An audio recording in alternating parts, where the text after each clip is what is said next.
Hey. and welcome to Padro Pascal, a Pedro Pascal podcast. I Hi. am your co host, Rachel Leishman, And I am your other co-host, Katrina Dennis. and this week we're here for listen, our brains, as much as we loved this whole adventure, our brains are so happy for this small break that's coming because this is the episode about the finale for season 3 of The Mandalorian, Mm-hmm.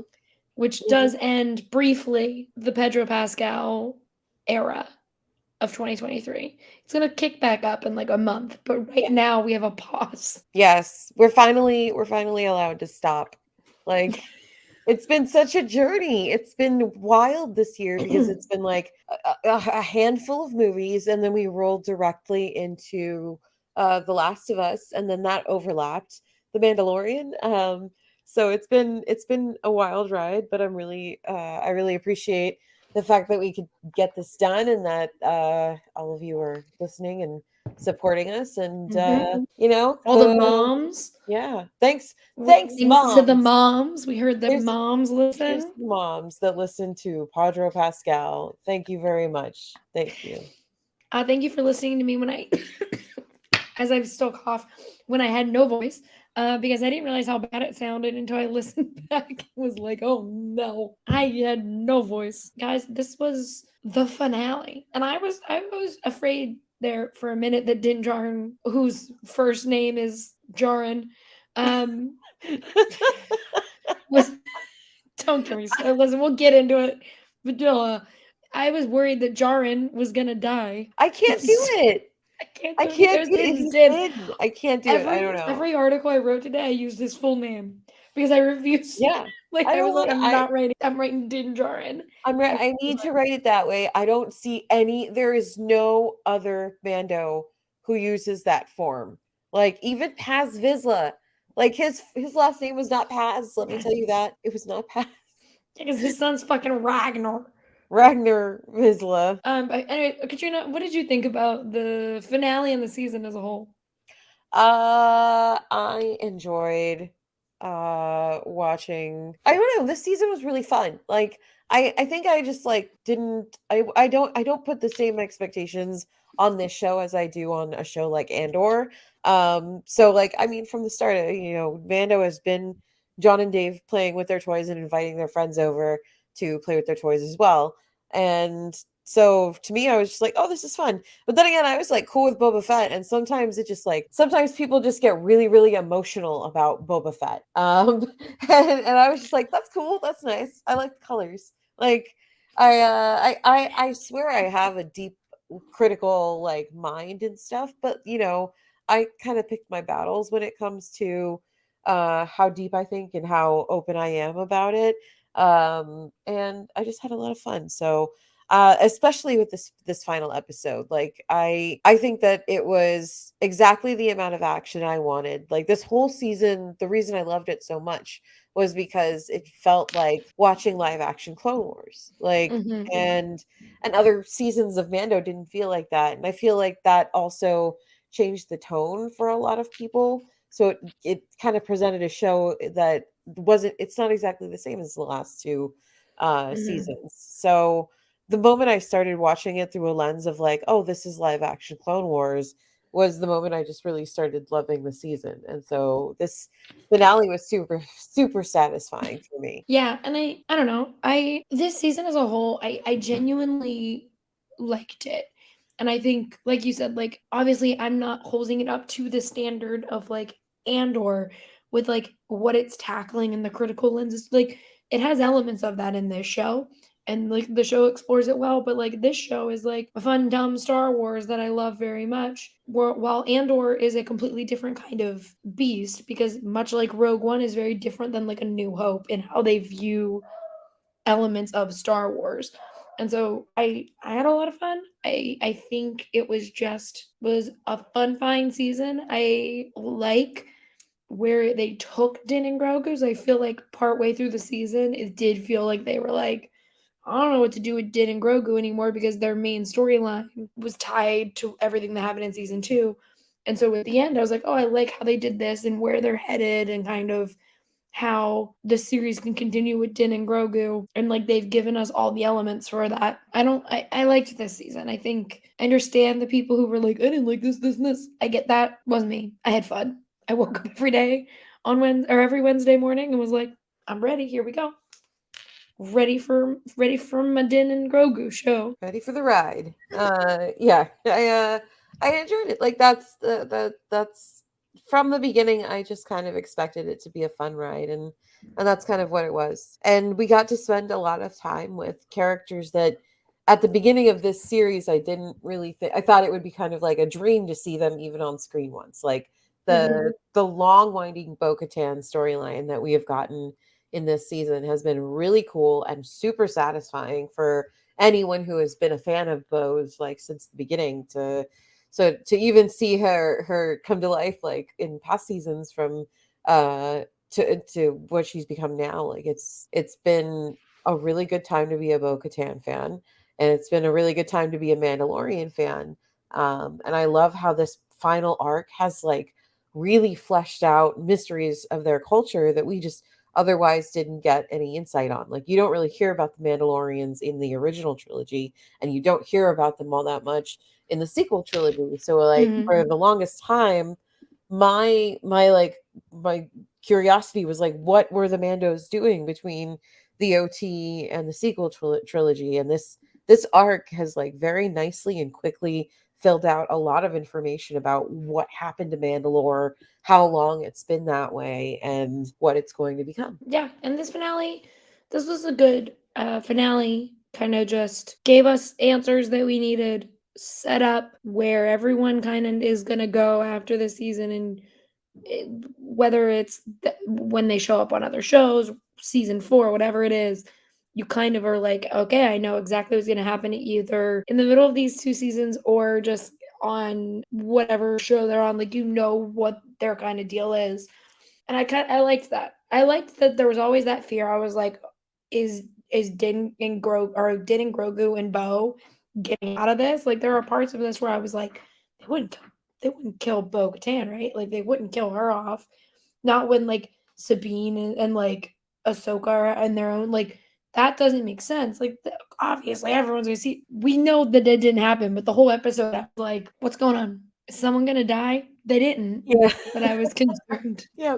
Yeah, I mean it was fun. Like there was, a threat to their mortality, and honestly, as someone who is a Star Wars and Star Trek fan, having this lighthearted finale feels right because I'm like we're hours away from the Mhm. Picard finale, and I feel like I might cry during that. Like that's my fear right now. So having a cool, fun, adventurous slapstick Star Wars to round the week out is like perfect, and I'm glad it exists because it's going to create a lot of emotional balance for me.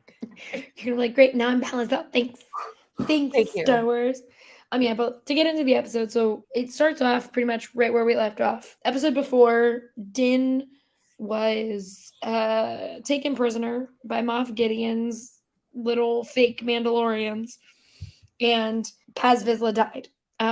Rest in peace. Actually, rest in piss. He pissed me off more than I actually enjoyed that character. Um, Sorry that your son doesn't have a dad, but I hated you so Yeah. many so much of this show. I was like, Travis Fizzle, you bitch, shut up. So sorry you died. Anyways, he dies. Ding gets taken. Bo-Katan's like, everyone get out, and she cuts a hole in the wall with the dark saber. Um, and Grogu in the IG-11 is like, boot, boot, boot, boot. And so the finale starts pretty much where we left off. Bo Katan and everyone are like, we got to figure out, we got to come up with a plan. We're all out, blah, blah, blah. And then Din is like walking with, okay, I'm already going on a tangent because Here she goes. Din Djarin clearly could have broken out of this fight before because they're walking down the hallway and all of a sudden he just decides now's the time and takes out these two guards. Like, where were you? Not that I wanted him to live. You could have fought for Paz Vizsla. He had to be careful about it, and like, what did he owe Paz anyway? Let's Nothing. be So real. yeah, he was He like, didn't owe Paz you can deal with anything. that yourself.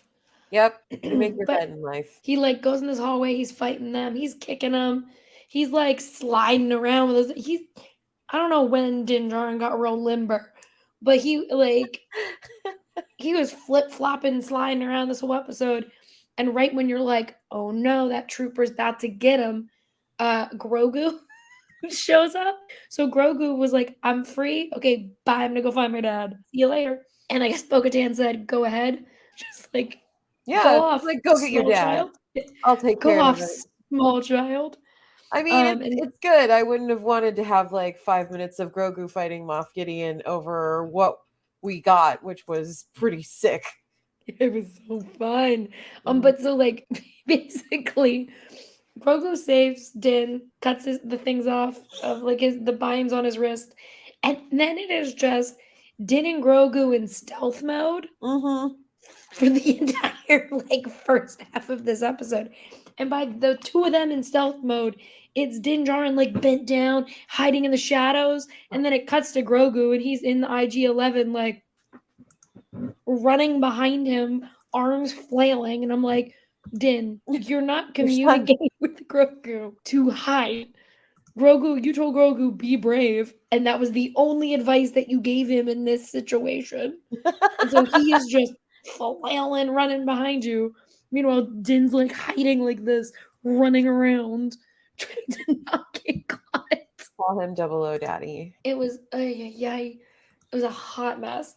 Yeah, I love seeing their hijinks too. Like they like father like son in so many ways so often. I really enjoy just getting to spend like that dynamic time with Grogu and Din again. Um, you know, it hasn't been often enough, in my opinion, this season that we have gotten to just spend some time with, the family. So it's nice. Yeah, which is why I think I liked this part. Sorry. Why I think I liked this part so much because it was just Grogu, but it was so funny. Just like Mhm. watching like Din literally bent down and then you just see Grogu standing there. I'm like, he doesn't care. It's so He's silly. like, who's gonna fight me? Meanwhile, Bo Katan is like, Moff Gideon's trying to kill the Mandalorians.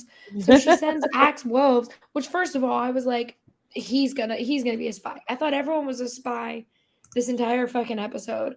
Like when she was like, Axe, go up there and save them, get them on the ship, like evacuate them. Hmm. So then, because Moff Gideon is sending people up there to kill them. Right. I was like, well, he's gonna go up there and be like, LOL, bitch, we're all dead now because I'm one of them. No. Mhm. I thought the armor was going to like not release them, be like, just kidding, you die. No. No one No one was evil. no one was evil. It was just happy, fun stuff, you know. I don't know. I don't know why people like expect super deep things from this particular show. It's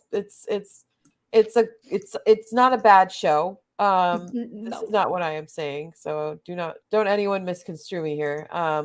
But it's not the same as other Star Wars shows. Like it's just a fun romp with some fun guys. Yeah, I mean, it's a man in a tin suit and a little green alien flying Yeah. around. Like, I don't know why What you more do you thought want? what Nobel Peace Prize you wanted or Pulitzer, whatever, whatever you get. But yeah, they went back to my favorite hallway. I love Mhm. the red light hallway because I think it's hot. But it is the clumsiest but greatest sequence in this whole show. Din does something hot at the end of it, but it is a clumsy mess up until Mhm. because basically Din goes, "Hey Grogu, I need you to be brave because I have no weapons. I have to fight like I'm 12 just gonna dudes. run in, okay? It's good I'm gonna though. It's fine. manhandle my way through this hallway." Yep.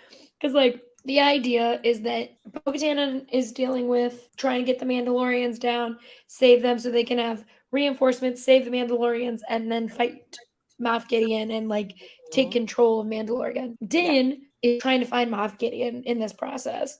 So it's like they kind of like split up and were like, all right, we have plans, even though I don't think they communicated that.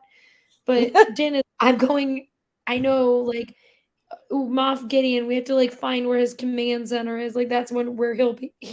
Din Djarin, who hates fucking droids, is like, yo, R5, I got a mission for you. R5 does not want the mission. R5's like, No. what if you didn't? What if you just I'm left not me here. alone? Sorry. Sorry. The number you have dialed is not here. No, thank you. No thanks. But he's like, can you give me like the schematic of the maps? And so then he does. And then it's so funny because Din asks R5, and then R5 starts talking and he goes, I don't speak binary. And then he asks someone another question. I was like, stop asking him questions then. Seriously. If you don't speak, just stop asking him questions. You're such a himbo. Like if you ask the thing questions, it's responding in the only language it knows. You said, I don't understand that. I'm gonna ask you some more questions. What a fool. What a complete fool. That's why we love him though. Yeah. Anyways, R5 tells them where they gotta go. They get there. Din's like, this is a fucking hallway of lights. Grogu, you have to be brave. Meanwhile, again, Grogu's just like, where am I going? Yeah. Hey, buddy, like, where am I? Return me to Lizzo at one. He wished that he got left with Lizzo throughout the last two of. He's like, if I was just with Lizzo, none of this would happen. Well, he would want to go back after he got the IG-11 unit. He wanted to walk. Go, yes. No. He needed to do that first, and then he's like, well, now leave me. Now it's time. Now I must go. Return me to Lizzo at once. Return me to Lizzo. I am so Din Grogu.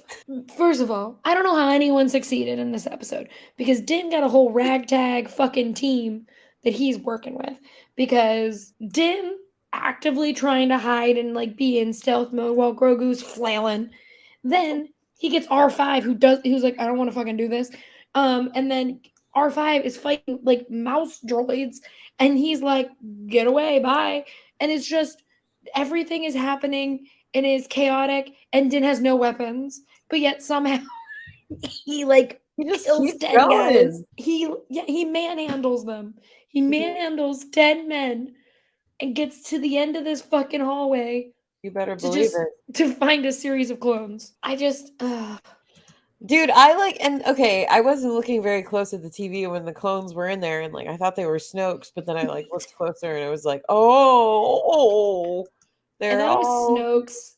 I thought it was Snokes too, until Din was like, it's not really him. I was like, well, you don't fucking know. Snoke. What do you know, kid? I was like, you never met Snoke.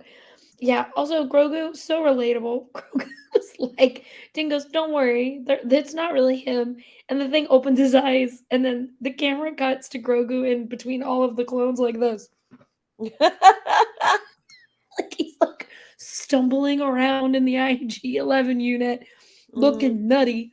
And then Din, without any warning, starts blowing him up. And then I started blasting. Yeah, truly, he's Danny DeVito. He's like, because like, I started blasting. You think you'd maybe be like, oh, hey, my kid, I gotta tell Grogu, like, get away from there. He just as you said, started blasting. Meanwhile, all this is happening. Axe Wolves he's like, get off the freighter. They all get off the freighter and go to the respective, like, drop pods. And he's like, I got this. Why? I don't know. It worked out for everybody in the long run. Yeah, it was it was a very daring set of choices on Axe Wolves' part. Don't know how he got out of the cockpit. I'm happy he did. He's grown on me. Maybe because he's a hottie. Sorry to Paz Vizsla that you would have had that had you taken off your helmet, but you're a basic bitch. Mm-hmm. So the didn't like you, but you're a hottie goes to Axe Wolves. Yep. Didn't like you, but you're a hottie award goes to Axe Wolves. This is my lighting effect where the flashes are going because he won an award. That's all happening. Bo-Katan is like, everyone, let's fight. And it is Din and Grogu are just like trying to find Moff Gideon. So they finally like blow up all of these clones. They get to the end of this hallway and he's like, hello, because Moff Gideon is nowhere to be found. He's like, Hi. where'd he go?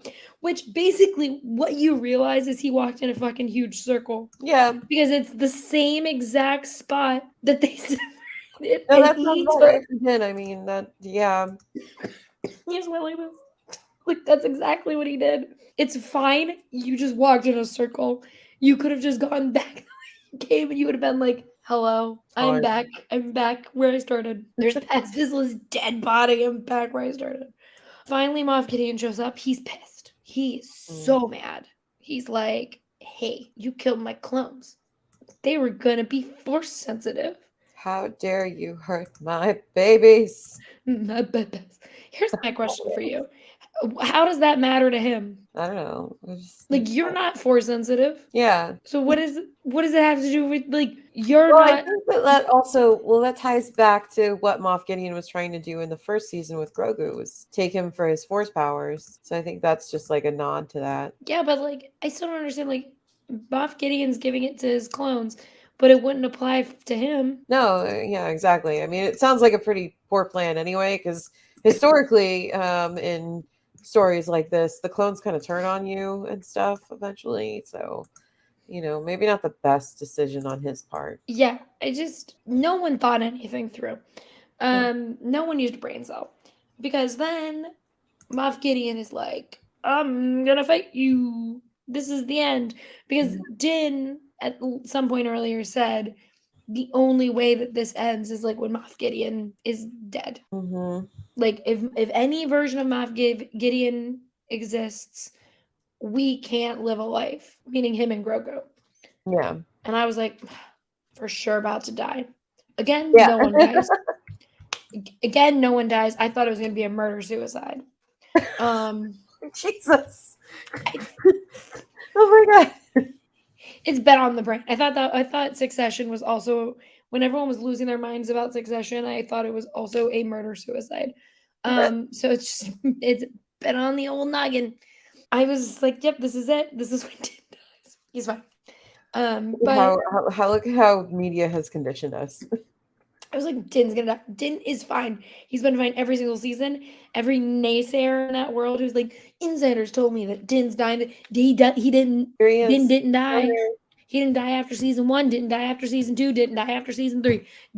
Every time you're like, Din's gonna die because an insider told me on the set that Pedro Pascal threw a fit. First of all, Pedro Pascal was in Canada. Mm-hmm. So what fit is he throwing on set? He's in Canada. And second of all, he's alive. There you go. Stay mad, kids. Stay mad. I will not say the name of the insider who does no... this every year, but anyways. Yeah. I don't know. I think I've curated my online presence like so tightly that I just like rarely run into those opinions. But I'm hoping that they just kind of die down, because I don't think he's ever. I mean, okay, I say I don't think he's ever gonna die, but while I was out, I'm just gonna interject now in the middle of our recap. While I was out, I encountered Doc Ondar's enchanting place store. Oh yeah. Yeah, you know what I'm talking about. Doc Ondar's enchanting place store. And I came upon Den of Antiquities, There we go. producer Ashley said.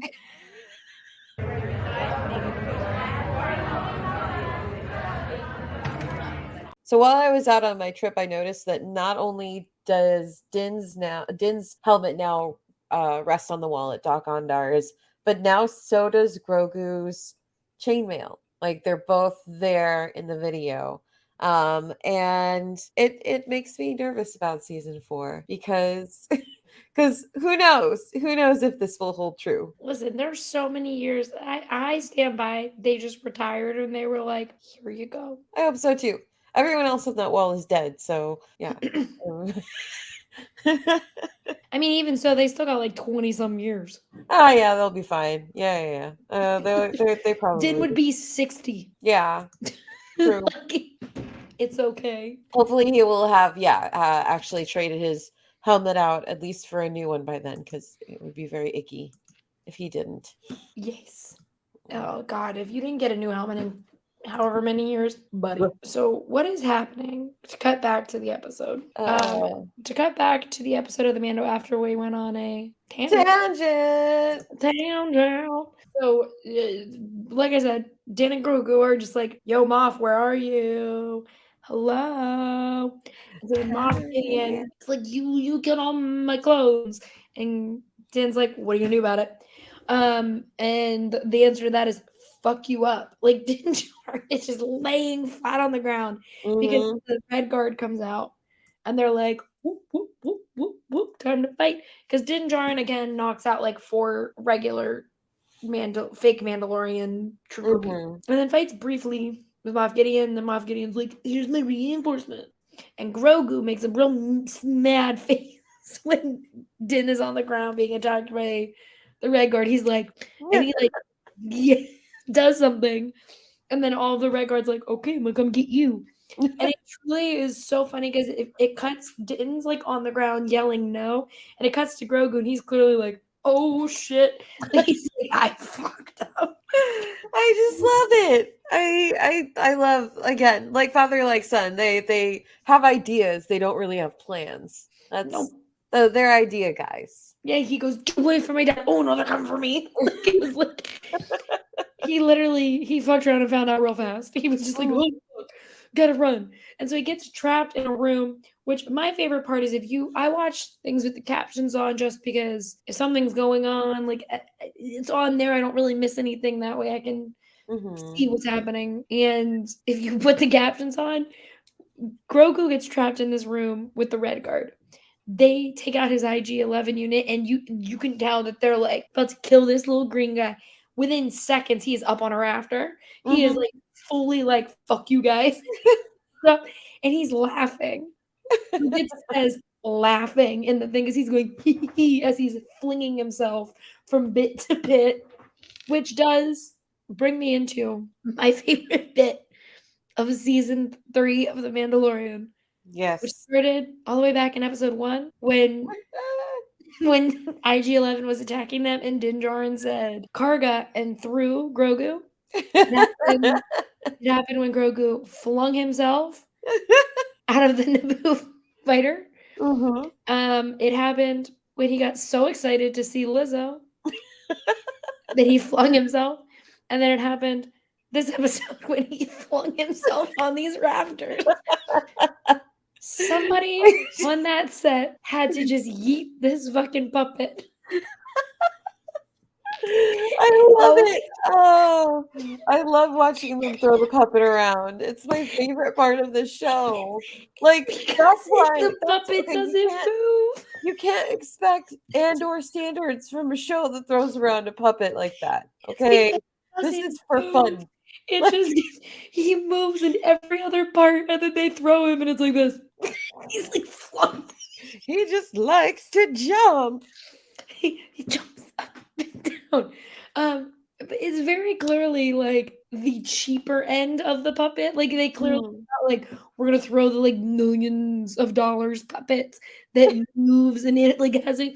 They're like, we're not throwing that shit. Go get the one we bought from fucking Toys R Us. It's so good. He's just flying in the air. Something about that is just so relatable, like mood. Flying on the ground. And it's just like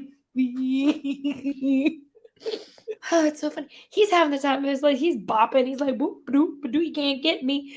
They eventually do, but at this point, Grogu is like, can't get me, I'm hopping. And the Red Guard are like, what the fuck is this thing?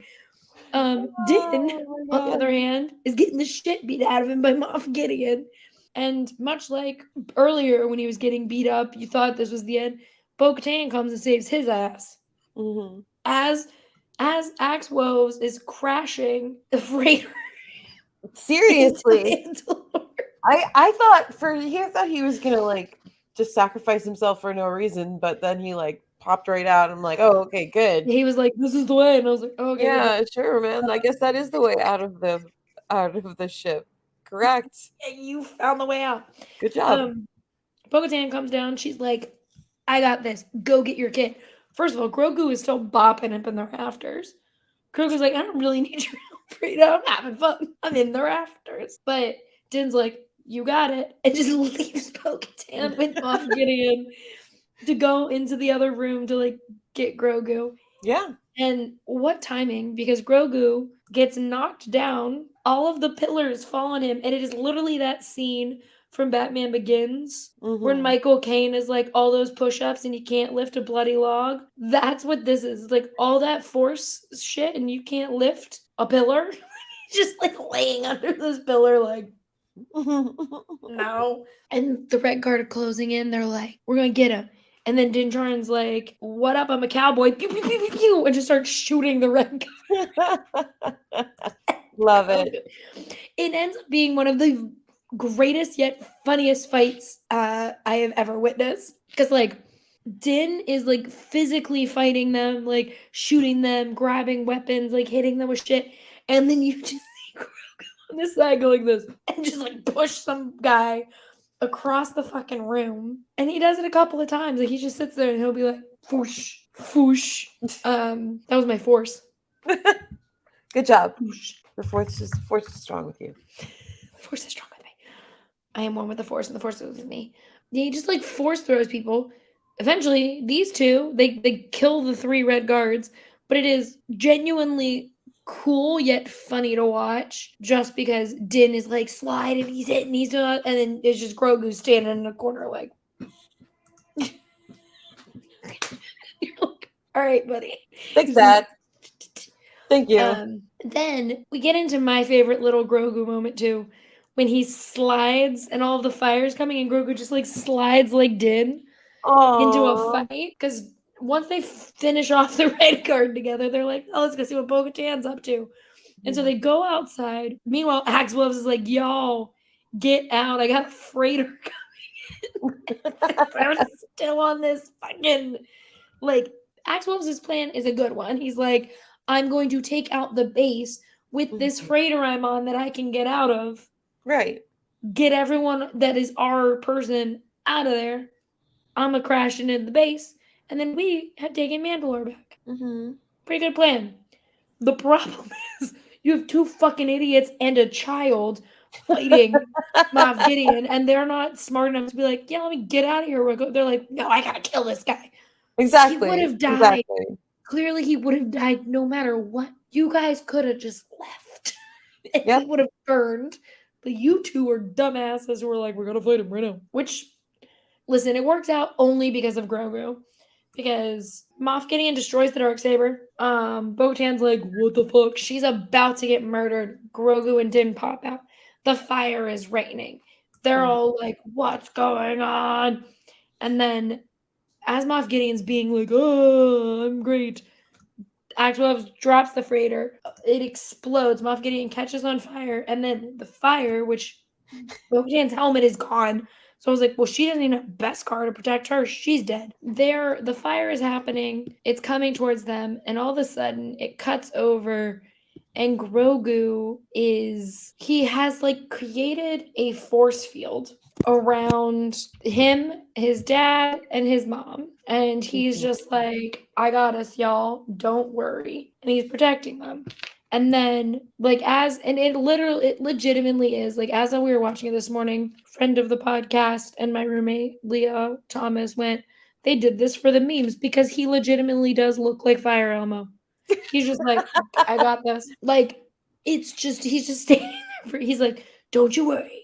I'm protecting us. And he just made like a bubble. And meanwhile, Din and Bo are like, what the fuck? Like, they both are shook. I love it. I love the little found family of Bo and Din and Grogu. Like, it's such a perfect shot. I just love it so much. Yes, it's cute. And then they're like, we did it, y'all. We're back. We made it. We saved Mandalore. Which you would think, cool, they saved Mandalore. That's the end of the episode. Think again. Because there's like a whole fucking side quest. Still gotta happen. They go down to the forge. They're like, well, we're gonna light the forge. Now it's our home. We did it. We did it. We're the Mandalorians. Yay. And then Because every time I'm like, and then, but that's the truth. And then, so when you look around, all of the Mandalorians at the Forge are like the Children of the Watch and Bo-Katan's, like the Night Owls and whatever. It's like it's all of Bo-Katan's clan and the Armorer's clan. Didn't Grogu leave? Yep. So like we are. You guys, y'all figure Our your job shit here is out. done. Yeah, we're good. We're gonna go see our friends. Bye. And they do. They go see their friends. They go to the bar on the Outer Rim where the pilots are at, and they go find Captain Tiva. And here's where I get confused. I don't think that Din knew that IG unit was there. So I think he just was like, oh wow, 2 birds, 1 stone. Because he rolls up into this bar with a plan, and his plan is, hey, when you guys need work, hit me up. But only when you need, like, this is a case by case basis. Let me be real clear. This is a case by case basis. Truly, like, Din sometimes just locks into like things, I think, just because it was like, oh yeah, we're gonna take that with us and we're done. But like the whole plan is go to Tiva, be like, case by case basis, I'll work for the Empire, or not the Empire, Jesus. I'll work for the New Republic. Case by case basis, though. Don't try and throw it at me unless I say I would like a job. It's like, all right, buddy. I'll call you. Don't call me. Yeah, I'll call you. Don't call me, though. But Grogu, meanwhile, is like sitting on the bar looking at the IG unit. Din tells him, oh, he thinks that's his friend. It's not, like, that's not him, don't worry. And if you look in the background, Grogu's straight up still staring at it. Like, he's like, no, I don't believe you. Oh. I don't believe you that you didn't kill my friend. He's just like staring. He's like, I don't trust it. But they get that unit and they go to Navarro, where Greef Karga gives them the keys to a hut where him and Grogu can have a life. So Din has a job and he got a house. And in the meantime, the Anzellans have recreated IG-11, and now the Marshal. Imagine getting fired from a Disney payroll and you are replaced by Taika Waititi as a droid, because that is what happened to Cara Dune. I will. Okay. She got fired and Taika Waititi. I love it. I'm having the time of my life. It's amazing, and I just the Taika droid. We really couldn't. We couldn't. You know, and that's the thing, is that the Taika droid will never join the New Republic. Like, he's a guaranteed. He'll stay there on Navarro and won't defect to become a cop. All I can say is bye-bye, and I'm so glad it's IG instead. So I'm glad he's back, but I will skip back to Din being able to have a stable job and an actual house at what, like 45? Like, that's the millennial dream right now, everyone. Let me just outline that to you, to our younger audience members. Like, it's a dream, as in most of us may not have houses ever. And so to have a house and a stable income to support that house and your family. Oh my God, let's not even start on kids. Like, that's miraculous. Din is living the millennial dream. I think he's living Pedro Pascal's dream. I read that profile. Pedro Pascal was like, I don't even got a house. He's always struck me as the kind of guy who just like stays at people's houses. Profile where he's like, I don't got a house. I'm like, that's the most relatable thing you've ever said, is I don't got a house. I'm in my 40s. I was like, I feel that. I'm in my 30s. I rent. I got a roof. But that's not, I don't own it. But yeah, so IG-11 takes over and they get this cute little house where Grogu's trying to kill a frog instantly, and hot Din's looking hot. He's sitting on the back porch. He's like, hello, it's me. I'm a hottie. That like nice 2-bedroom homestead with a front yard and a pond fixture. Like, oh my God. Like, today, that is the stuff fanfic is made out of. Seriously. I was like, all of the Din Djarin / reader fics that are gonna come out of that. I bet he's got a full kitchen in there. That's so hot. He's got a full kitchen. The dishwasher. I bet I bet you it's got central air. He has laundry in unit. Yes, in unit washer dryer. I love it. I just That's what I was saying. But like, I also just love this final shot. Like, it's Mhm. so I almost want it to be the series finale, and just like it's just this is how I want their life to be forever. And then nothing ever happened again after this shot. That's it. I would like Din to fuck, but that's just Who says he hasn't? There's been time. There's been time. They had that monorail literally ride. The He was out in the desert with Cobb for a while. Who says he hasn't? We haven't been with him 24 hours a day. him and Cobb, fucking. God, But yeah, love it. and guys, that is a wrap Yeah. Wow. on season 3 of The Mandalorian. Gosh, what a ride. A wild ride it's been. I've really enjoyed it though. Mhm. How do you feel about the season overall? I loved it. I think it's fun. I don't think I'm glad, like I was worried at the end. I was like, oh no, they're gonna kill Din, but I was like, I like Mhm. that they have a cute little happy ending for now.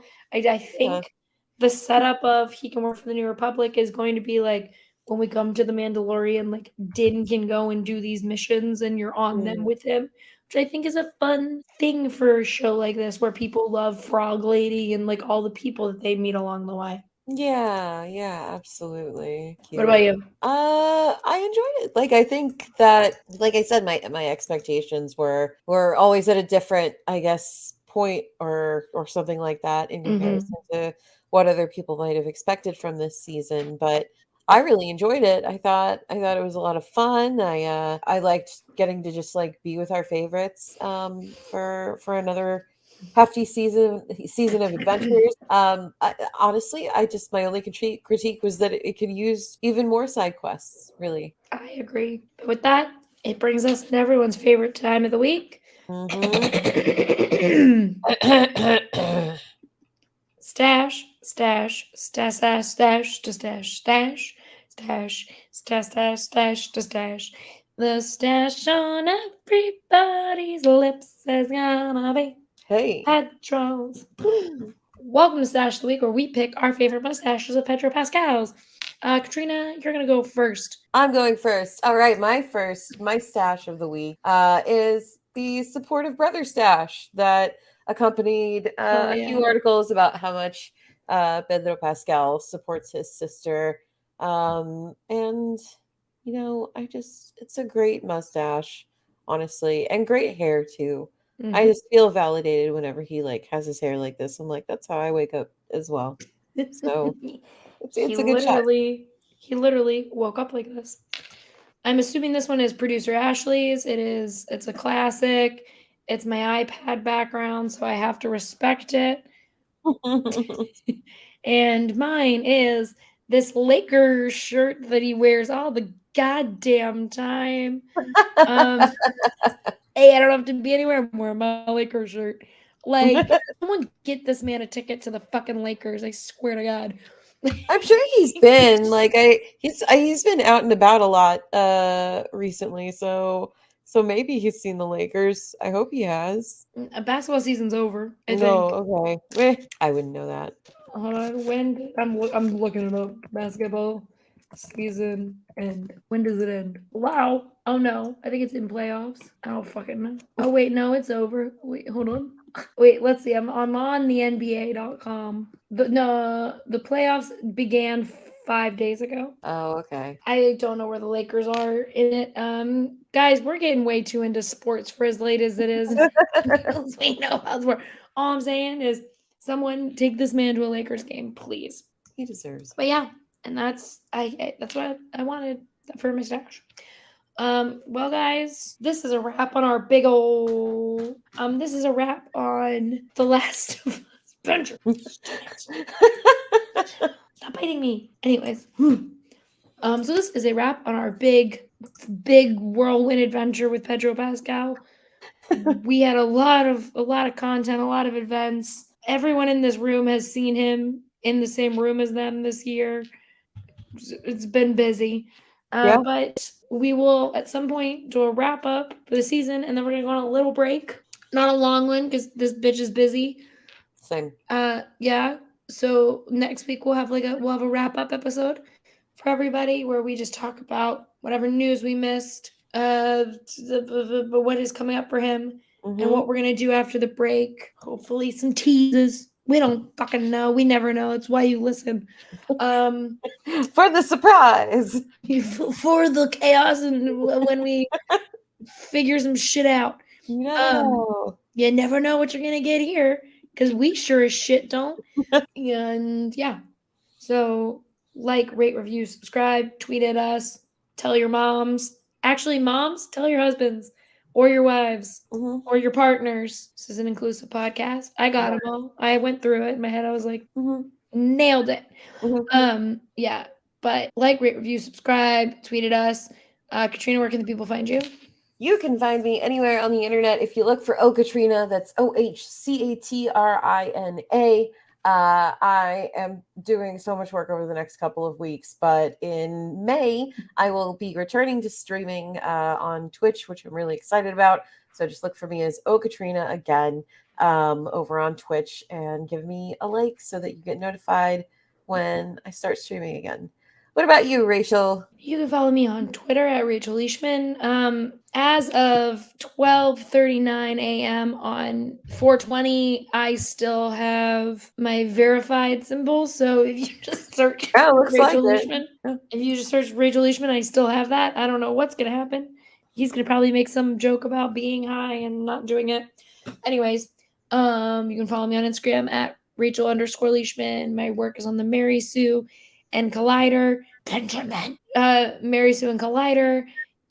And I also host the Fordcast, a Harrison Ford podcast. So listen to my podcasts, please. Remember to do crimes, stop fires. Only you can prevent Grogu fires. And yeah, until next time, bye-bye. Bye-bye.